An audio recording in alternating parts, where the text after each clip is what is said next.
program is brought to you in association with First National Bank of Botswana. FNB, how can we help you? Welcome to First Issues. The new year always brings with it a sense of newness, of wanting to do better, to be better. Most of us want to save more, invest more, and be more financially savvy. While these were probably much easier when life had a semblance of normalcy before the pandemic, most people might need a bit of a nudge in the right direction with those financial resolutions this year. How can we kick off our financial year strong in spite of our current reality that presented some very serious economic hardships? Here to talk us through some points to consider when setting those New Year financial resolutions is Financial Advisory Manager at Key Wealth, Vincent Morewang. Definitely 2020 has been a challenging year, was a challenging year, and the approach to New Year's resolutions has to be different, I'd say, this time around, considering the fact that a lot of households' cash flow has been affected. Either one person or two people within the household have been affected. If there's a breadwinner in the family, you'd find that they're supporting 2 or 3 people, on average 4 people. So one way or the other, the income that comes into a household in the country as a whole has been affected, right? We've seen unemployment statistics going up, and they will continue to go up.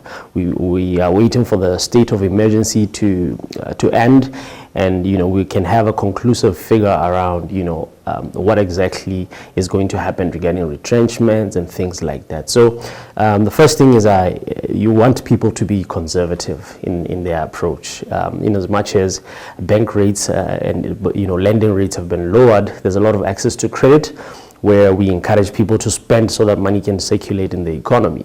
But from a personal finance point of view, you want people to firstly be conservative with their spending. So cut down on frivolous spending generally, and when you do set your financial goals, it should be for the short term, for the midterm, and I would say the difference therefore would be that there's less luxury in your financial budget and financial resolutions compared to previous years, because you're trying to have a good savings, because everything is always a saving and investment trade-off, right? Saving and consumption is trade-off. So what you want to do is create a very good cash buffer as part of your financial goals for 2021, such that throughout the course of the year, whatever happens, you have a bit of cash to fall back on. You keep talking about saving the buffers and spending less of your income, but during times of economical hardships, people tend to get deterred to save and make the best of whatever little they have. But still people want to have a financially strong year. So from that regard and from that standpoint, what should be one's starting point? Firstly is I realize that a lot of people do not track their expenses. They don't know, how much they spend. They don't know how much they need to spend. And those are two important points. What do I mean? The hand-to-mouth type of living that, we've been exposed to as households in the country has to come to an end. You would find that if, on an average, I spend 80% of my salary every month, income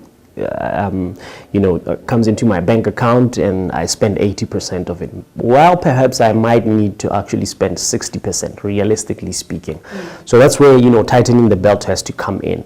I'll give you an example with smokers, right? Just hypothetical example. If I'm a smoker, I generally don't account for smoking in my budget. When I put down my budget, you'll never see cigarettes as part of the budget, but they do take up maybe 300 pula of your budget in a month, right? So I'd say those are the small little things that people have to look at this time around.